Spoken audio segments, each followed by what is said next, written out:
자, 구약성경 601페이지 열왕기하서 22장의 말씀을 볼 차례입니다. 구약성경 601페이지 열왕기하서 22장 1절에서 2절까지의 말씀, 그리고 11절에서 17절까지의 말씀을 보겠습니다. 열왕기하서 22장 1절과 2절의 말씀을 먼저 읽겠습니다. 시작. 요시야가 왕위에 오를 때 나이가 8세라. 예루살렘에서 31년간 다스리니라. 그의 어머니의 이름은 여디다요 보스갓 아다야의 딸이더라. 요시야가 여호와 보시기에 정직히 행하여 그의 조상 다윗의 모든 길로 행하고 좌우로 치우치지 아니하였더라. 11절에서 17절까지의 말씀을 읽겠습니다. 시작. 왕이 율법책의 말을 듣자 곧 그의 옷을 찢으니라. 왕이 제사장 hil기야와 사반의 아들 아히감과 미가야의 아들 악볼과 서기관 사반과 왕의 시종 아사야에게 명령하여 이르되 너희는 가서 나와 백성과 온 유다를 위하여 이 발견한 책의 말씀에 대하여 여호와께 물으라. 우리 조상들이 이 책의 말씀을 듣지 아니하며 이 책에 우리를 위하여 기록된 모든 것을 행하지 아니하였으므로 여호와께서 우리에게 내리신 진노가 크도다. 이에 제사장 hil기야와 또 아히감과 악볼과 사반과 아사야가 여선지 훌다에게로 나아가니 그는 할하스의 손자 디과의 아들로서 예복을 주관하는 살룸의 아내라. 예루살렘 둘째 구역에 거주하였더라. 그들이 그와 더불어 말하매 훌다가 그들에게 이르되 이스라엘 하나님 여호와의 말씀이 너희는 너희를 내게 보낸 사람에게 말하기를 여호와의 말씀이 내가 이곳과 그 주민에게 재앙을 내리되 곧 유다 왕이 읽은 책의 모든 말대로 하리니 이는 이 백성이 나를 버리고 다른 신에게 분향하며 그들의 손의 모든 행위로 나를 경노하게 하였음이라. 그러므로 내가 이곳을 향하여 내린 진노가 꺼지지 아니하리라 하라 하셨느니라. 하나님의 말씀입니다. 아멘. 자, 열왕기하서 마지막 부분, 뒷부분에 이제 요시야 왕의 이야기가 나오는데요. 요시야 왕은 유다의 16대 왕입니다. 유다가 20대 왕에서 그 나라가 이제 망하거든요. 시드기야 왕 시대에 이제 망하는데, 그 시드기야 왕, 그러니까 요시야 왕이 16대 왕이고요. 17, 18, 19, 20. 이 4명의 왕이 3명은 요시야의 아들, 1명은 요시야의 손자였어요. 또 요시야는 그 조상을 살펴보면 그 유명한 히스기야 왕이 13대 왕이었거든요.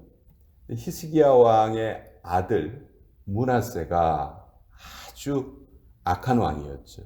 무려 55년 동안 나라를 완전히 영적으로 너무 황폐하게 만듭니다.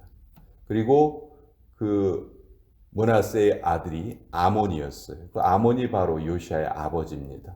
아몬도 아주 악한 왕이었어요. 그래서 신하들이 그 아몬을 죽여버립니다. 암살을 시켜요. 그리고 그 아몬의 아들이었던 요시야가 8살 때 왕이 됩니다. 그리고 31년 동안 이 유다를 다스리는데, 그러니까 채 40이 되기 전에 요시야가 죽고 말았죠.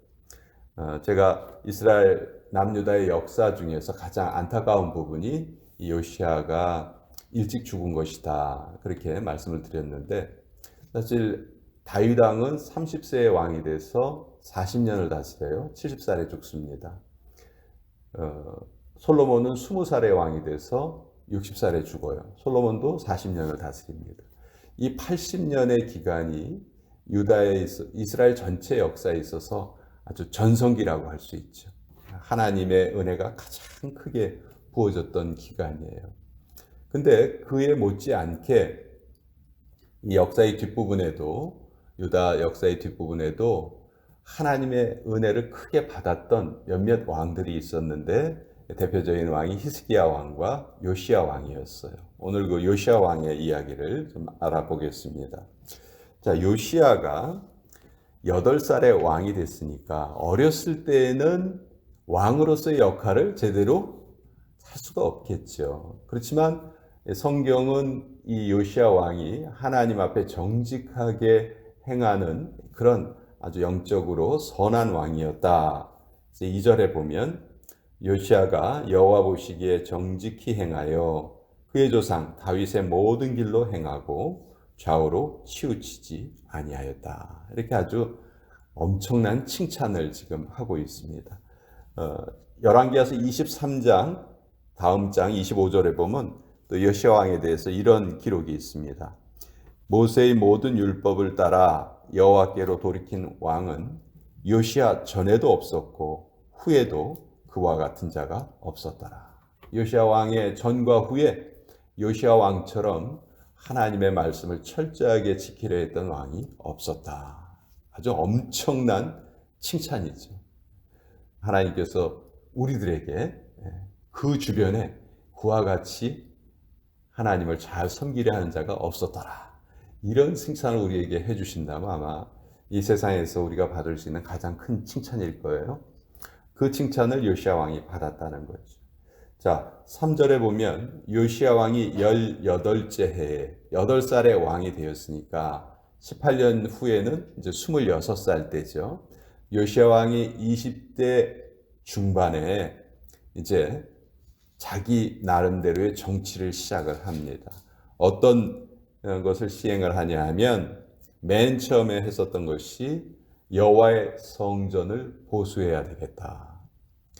그 할아버지 므낫세가 55년 동안 나라를 다스리면서 성전을 돌보지 않았습니다.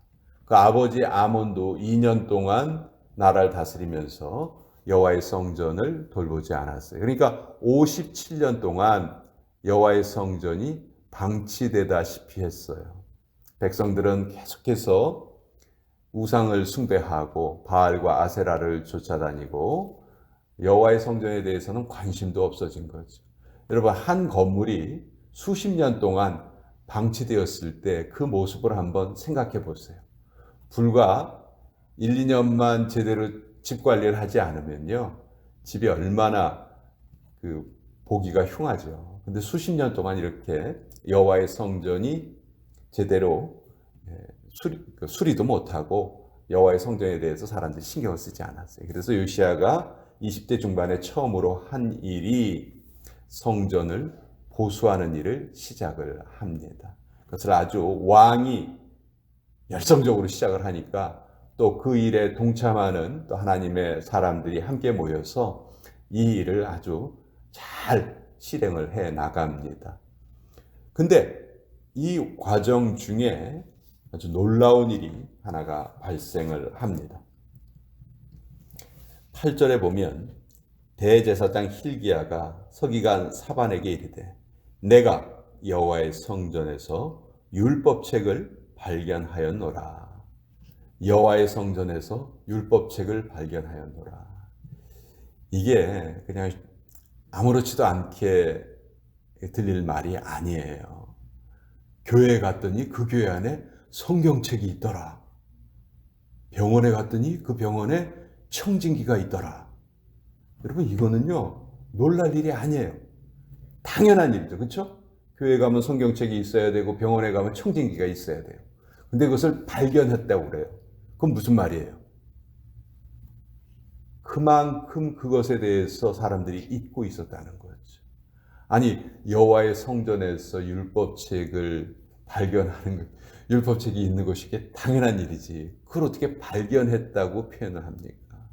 그러니까 이게 뭘 뜻하냐 하면 요시야 왕 이전의 시대가 얼마나 영적으로 악했는가. 예를 들어서 어느 시대에 교회에 갔는데 하나님의 말씀 성경은 하나도 가르치지 않고 그냥 뭐 세상 이야기나 하고 사람들이 헤어졌다.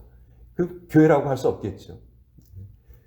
똑같은 일이 이 시대 여호와의 성전에서 벌어졌다는 겁니다. 그래서 이 책을 요시야 왕 앞에서 읽습니다.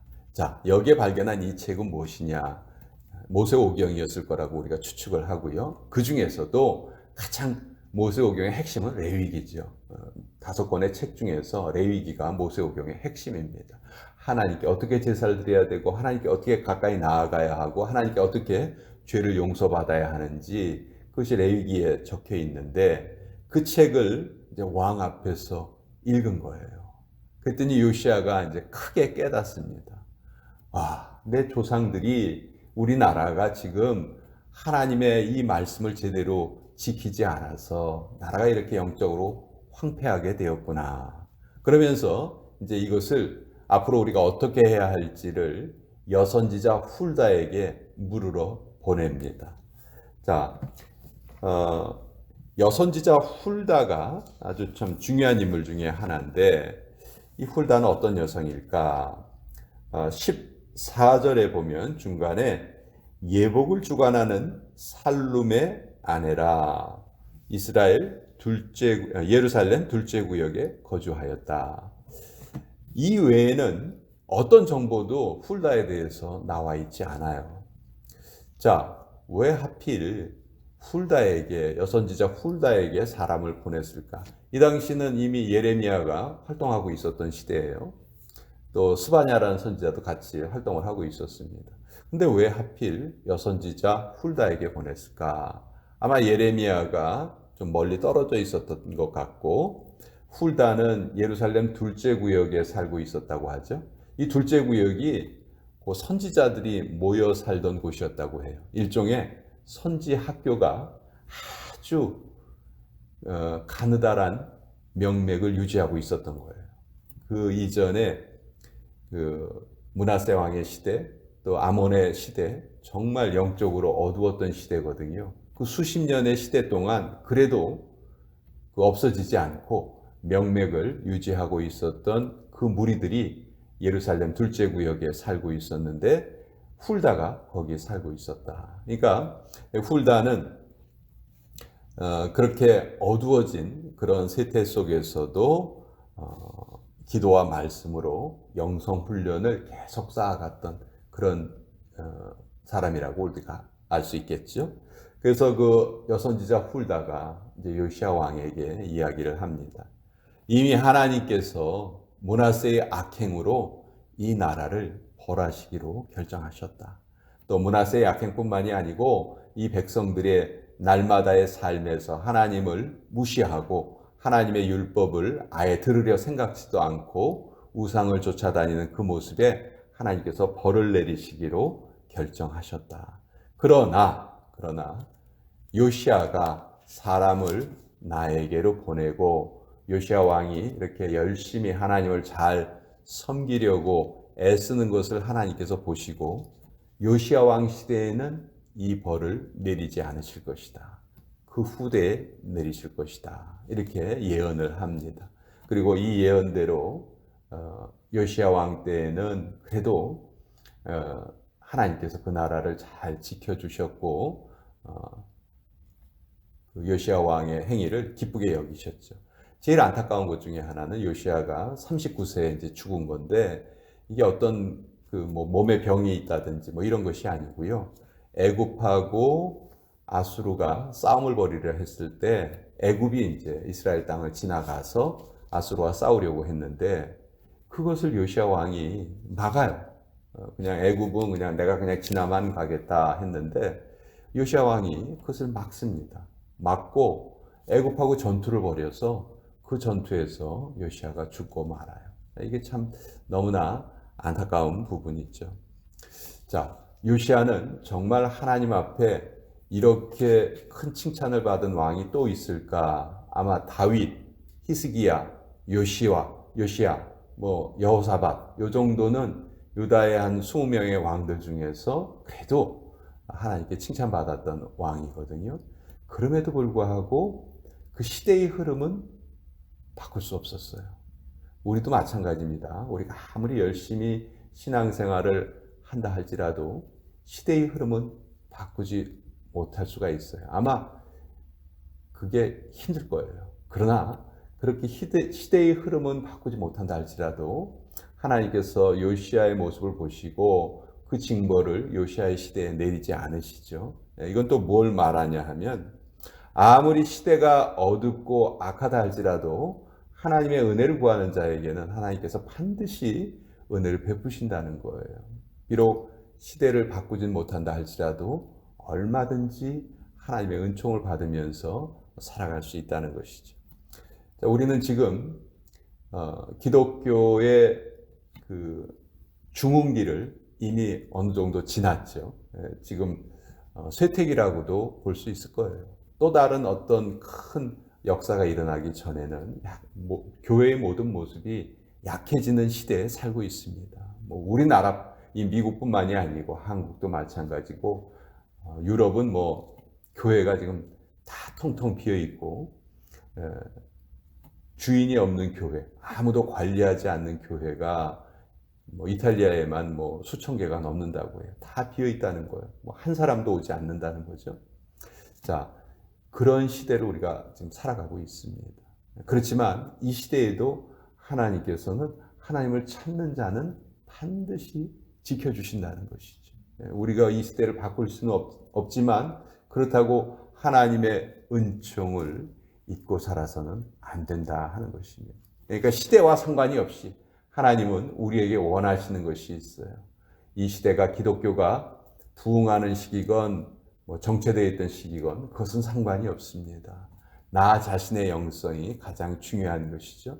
그래서 언제나 우리는 하나님과 정해진 시간에 만나고 정해진 시간에 기도하고 정해진 시간에 예배하고 이것이 우리의 삶의 꾸준한 뭐라 그럴까요? 우리의 삶을 이끌어가는 이정표가 돼야 되고 또 지지대가 돼야 되겠죠. 그것만이 우리가 이 시대를 살아갈 수 있는 그런 유일한 방법이다 하는 것을 오늘 요시야 왕을 통해서도 또 같이 한번 알아보았습니다.